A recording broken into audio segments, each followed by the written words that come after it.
how did success and the money of your first novel really change your life, maybe good and bad? And what are some of the luxuries your success has afforded you? I mean, it was the advance I got for my first book was a large number, and it felt, I mean, I kind of walked around a little stunned for about a week. Once it's all kind of meted out, I mean, it's a payment schedule. You're paid a chunk of it upon delivery of the first manuscript, another chunk when you deliver first edits, another chunk when it publishes. So it's not one big Right. lump sum delivered at your door in like one of those huge checks like Yeah. you see Yeah. on TV. So that that sobers you up a little bit, like It's yours, but it's not all of it's yours not at all once. of yours, Yeah. and a lot of taxes come out, which is so painful. But I wouldn't say that anything very immediately changed in my life. It wasn't like all of a sudden like I could buy an apartment and restock my wardrobe. Like it wasn't that kind of like overnight. So the from movies rags are to not riches. showing the right story? No, it was not this overnight rags to riches story. So, but what it did is with that first kind of larger lump sum that came into my life, it gave me options. I think is probably the best way to describe it. It gave me the option to say, I can leave my job and do what I want to do, which is promote the hell out of this book. And I want to do it as a free agent. I was scared about doing it as an editor at one magazine. I was scared that other magazines wouldn't want to promote the book because it could be a conflict of interest. It also, there was kind of a weirdness at work about it. I felt like I kind of had to hide and minimize. Yeah. And I was like, this is just not the time in my life that I want to be quiet about things. Like, I need to be out there and be really, really loud about this. So I needed to get away from that. So it gave me the option to leave that job and to throw myself into the marketing of the book. So that was probably the biggest thing. And that did make a huge difference in the end. And then that the book was such a great success that I didn't have to go back to magazines after that. And I could focus on novel writing and then screenwriting as, my full-time endeavors. That's amazing. And did you have any splurges? Like, I've had splurges over the years, definitely. Yeah. How many years was this? Like, so I got my book deal in 2014. Okay. So 5 years ago now.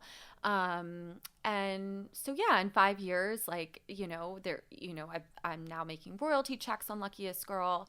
I got a great book deal with Simon & Schuster for my next two books because Luckiest Girl was, such a success. All my two novels that are out now, they've both been optioned and I've been the one to adapt them. So you get that, the optioning money, you get the money to actually write the thing. On my second book, I'm a producer, so I now get the producer's fees as well. So, there have been things in between that, these kind of paychecks in between just the, book advances that have made a huge difference. And yeah, I mean, I think maybe something that's just really fun is like I can buy myself jewelry. And I mean, not like once a week I'm buying myself fine jewelry, but like every now and then, like it's pretty cool as a woman, I think, to buy yourself jewelry. I think those are the moments where I feel just really fortunate and really excited that I can treat myself like that. Right. So yeah, that's probably one of my favorite splurges. Well, I also read that in an article you did that one of your other splurges is like really great therapy and that you bought a house. And it's just like, like those are luxuries, like I think that's really cool. Unfortunately, that therapy has to be such a luxury because I needed it for a long time and I couldn't afford it. Right. So that is one of the things I'm most grateful for, that I can afford to take care of myself in that way. Yeah. I'm sure some people listening to this are thinking, wow, this is like really personal questions you're asking. But you have actually been, and especially asking you about your money, but you've been really unapologetic about your ambition to make piles of money. Like literally, you wrote an opinion piece in the New York Times called "I Want to Be Rich and I'm Not Sorry." Tell us about this and why have you decided to be publicly sharing that, which I think is super brave too. Yeah, I wrote that essay right before my second novel came out in I guess so 2018. It's called The Favorite Sister, and it's about a group of women who are highly accomplished, highly ambitious individuals. So, I was thinking, what is the thing I want to write about them? And I wrote, there'd been a lot in the air about women and ambition, and people were using that phrase, ambition isn't a dirty word. Right. And I was always like, I never thought ambition is a dirty word. Money is a dirty word. Rich is a dirty word. Like, can we take this one step for, like, what are we really saying? What are we really talking about when we say ambition? Like, let's really be honest. Right.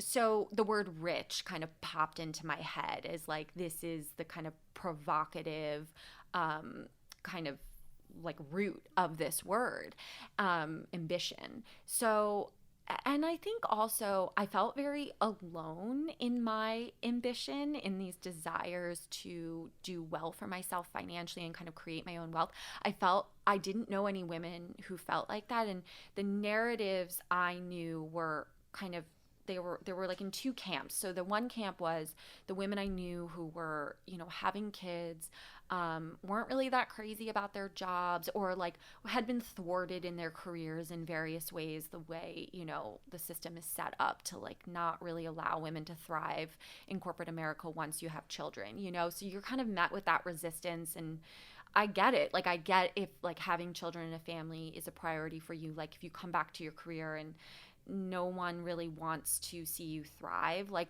why would you kind of be like, yeah, I'm just gonna give up? Like I can understand, I see how that happens, and it's so unfortunate.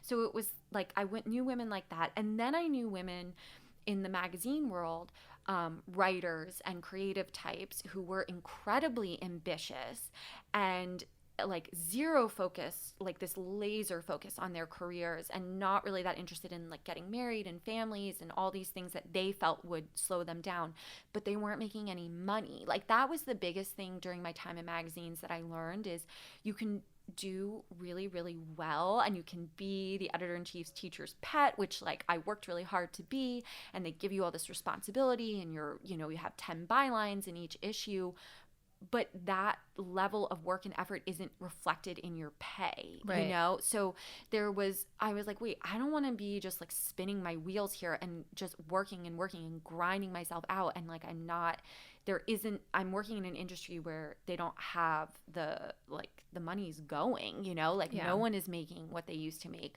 So I tried to figure out like how I could marry my creative instincts with this kind of savvier ambition to create my own wealth. Mm-hmm. And from that came, hey, I want to be rich. Like, I've never heard a woman say that. I feel like I'm all alone. And the greatest thing about writing these opinion pieces, and I've had this experience twice with 2 essays I wrote, where I've written something where I felt really, really alone, and the world responded in kind, and right. and I heard from so many women who were like, yes, I feel this exact same way. So I think it's really important to contribute and diversify the narrative out there that we have for women about, what they can do with their lives, because that was one that just, to me, I didn't see reflected in our mediascape.